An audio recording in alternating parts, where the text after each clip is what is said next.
Bismillahirrahmanirrahim. Assalamualaikum warahmatullahi wabarakatuh. Para pemirsa, selamat berjumpa kembali di channel Zamilha.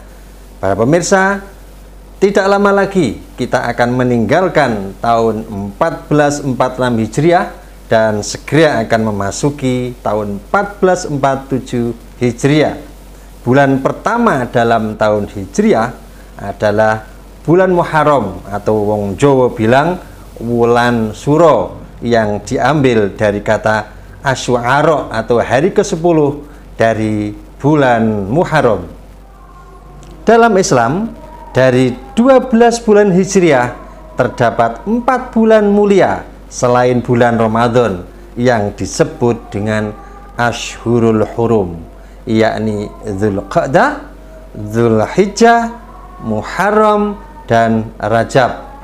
Karena kemuliaan bulan-bulan itulah Islam menganjurkan kepada kita semua sebagai pemeluknya untuk memanfaatkan sebagai momentum ikhtiar memperbanyak ibadah dan mendekatkan diri kepada Allah Subhanahu wa Ta'ala. Allah Subhanahu wa Ta'ala berfirman dalam surat At-Taubah ayat 36, A'udzubillahi minasyaitonirrajim. Bismillahirrahmanirrahim.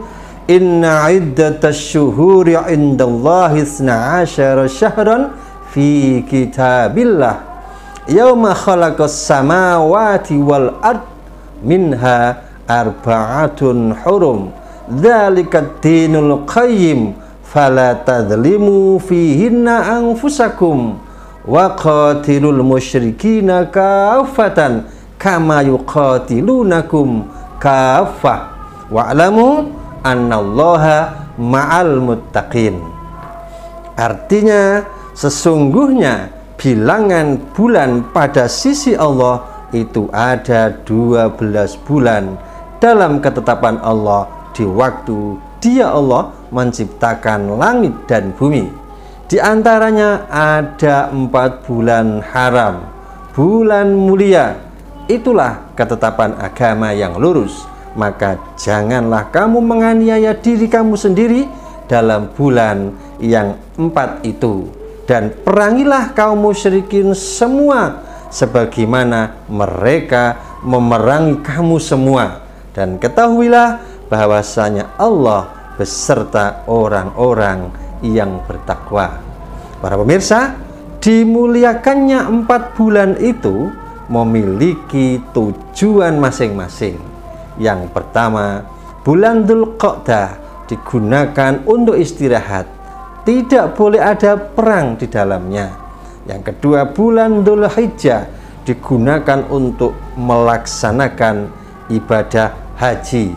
Bulan Muharram yang nomor 3 digunakan untuk memberikan kesempatan pada umat Islam yang melaksanakan ibadah haji untuk pulang ke negerinya dengan aman. Kemudian yang keempat, bulan Rajab digunakan untuk melakukan ziarah ke Baitullah dan melakukan ibadah umroh.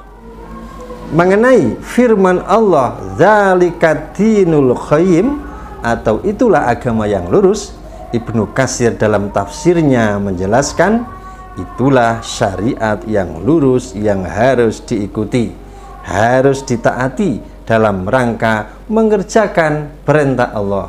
Tidak boleh berbuat maksiat dan aniaya dalam 4 bulan haram tersebut. Sebab sanksi bagi yang berbuat dosa di bulan-bulan mulia itu jauh lebih berat daripada bulan-bulan yang lain. Sebagaimana perbuatan maksiat, perbuatan dosa yang dilakukan di tanah suci Mekah akan dilipat gandakan dosanya. Demikian penjelasan dalam tafsir Ibnu Katsir.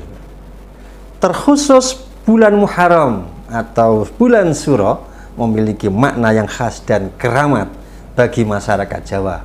Hingga secara umum masyarakat Jawa menghindari atau tidak boleh mengadakan perhelatan pesta termasuk perhelatan pernikahan di bulan Muharram atau bulan surah tersebut. Kok bisa? Kenapa? Apa alasannya? Paling tidak ada 3 alasan yang bisa menjelaskan hal itu. Yang pertama, masyarakat Jawa memandang adanya nilai-nilai spiritual dan mistik dalam pergantian tahun baru.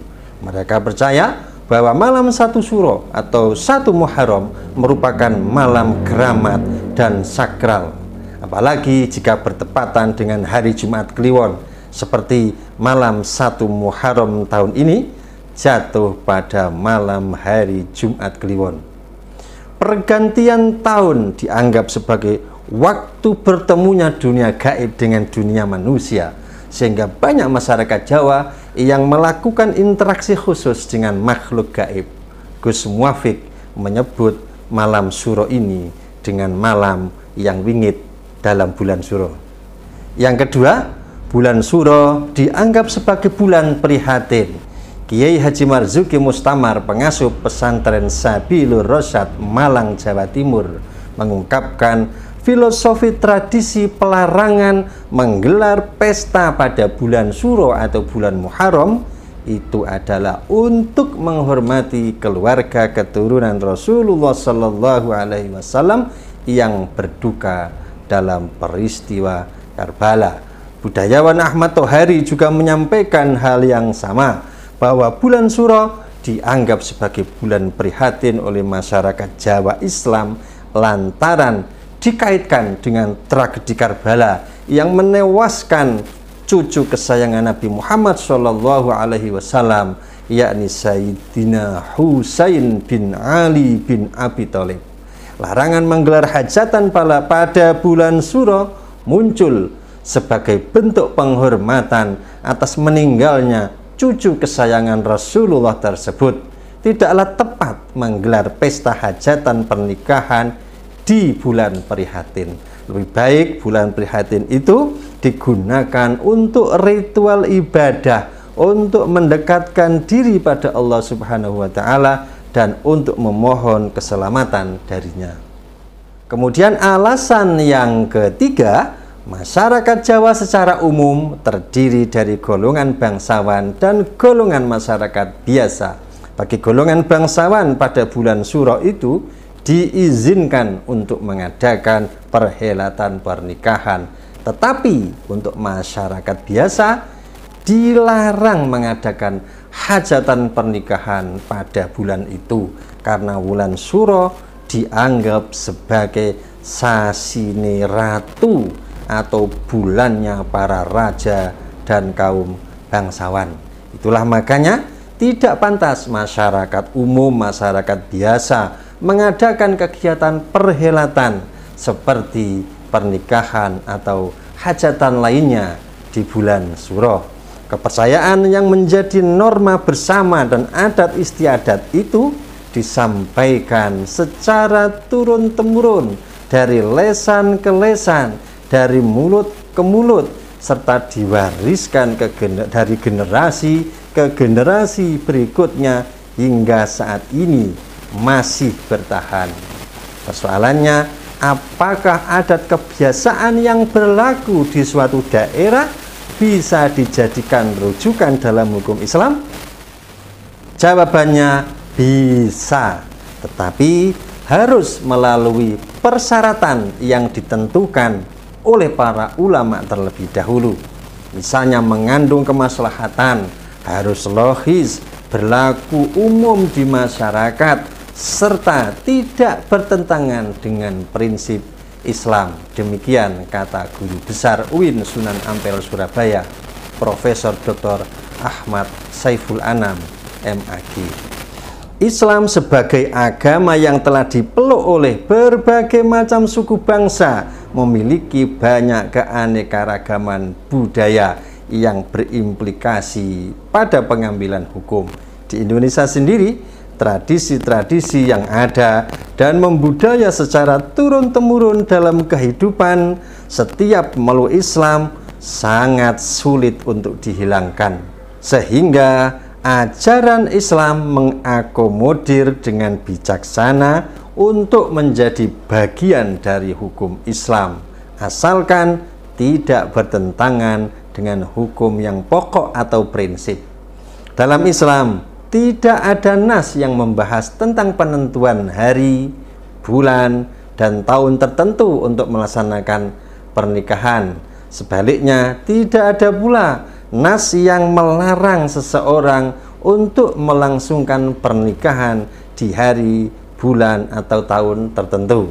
Perintah nikah baik yang terdapat dalam Al-Quran maupun dalam hadis Nabi hanya disebutkan secara umum, tidak disebutkan secara rinci dan tegas mengenai waktunya kapan, harinya apa, jam berapa, bulan apa, dan tahun berapa, atau setiap tahun apa. Maka untuk melaksanakan perintah Allah dan sunnah Rasul yang berupa pernikahan itu adalah bebas waktunya.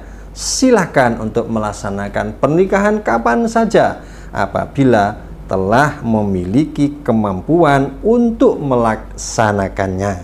Sebagaimana sabda Nabi Muhammad sallallahu alaihi wasallam, "Ya ma'syarul syabab, man istata'a minkumul ba'ata falyatazawwaj fa innahu aghaddu lil basari wa ahsanu lil farji wa man lam yastati' fa alaihi bis-shaum fa innahu lahu wija."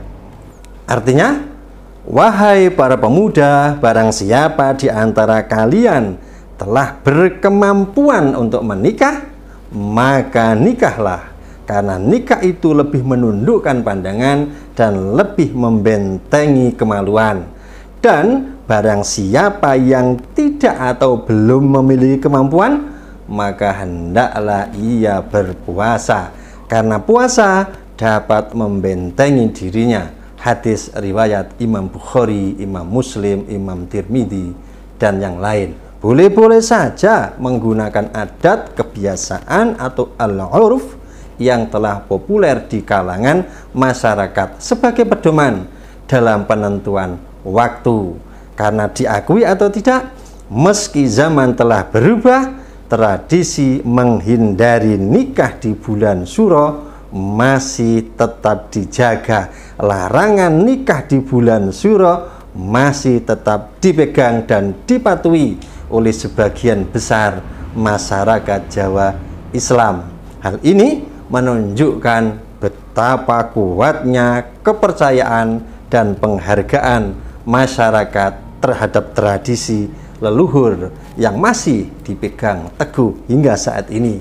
Jadi, larangan atau tidak boleh menikah di bulan Syuro merupakan bagian tak terpisahkan dari kearifan lokal dan tradisi budaya Jawa. Meskipun dalam Islam tidak ada larangan untuk menikah di bulan-bulan tertentu, baik bulan Muharram maupun bulan Dzulqa'dah atau bulan Abid, yang juga tidak digunakan atau jarang sekali orang menikah di bulan Abid ini, maka boleh-boleh saja menggunakan tradisi atau kearifan lokal sebagai pedoman dalam menentukan waktu pernikahan. Tapi ingat, di dalam menentukan hari pernikahan jangan sampai ada unsur syirik. Jangan sampai mengatakan atau meyakini kalau menikah di bulan Syuro atau bulan Abid pasti nanti kamu akan celaka, akan dapat musibah, akan sengsara, akan tidak bahagia. Jangan sampai seperti itu, karena selamat itu urusannya Allah, tidak selamat juga urusan Allah. Bahagia itu urusan Allah, tidak bahagia juga urusan Allah. Orang mati atau tidak pun juga urusan Allah Subhanahu wa ta'ala. Ya sudah, cukup untuk menghormati atau menghargai tradisi yang sudah ada, itu aja. Kita ikut orang-orang tua yang sudah berjalan sekian lamanya. Demikian para pemirsa, semoga bermanfaat. Kalau ada kesalahan mohon maaf. Assalamualaikum warahmatullahi wabarakatuh.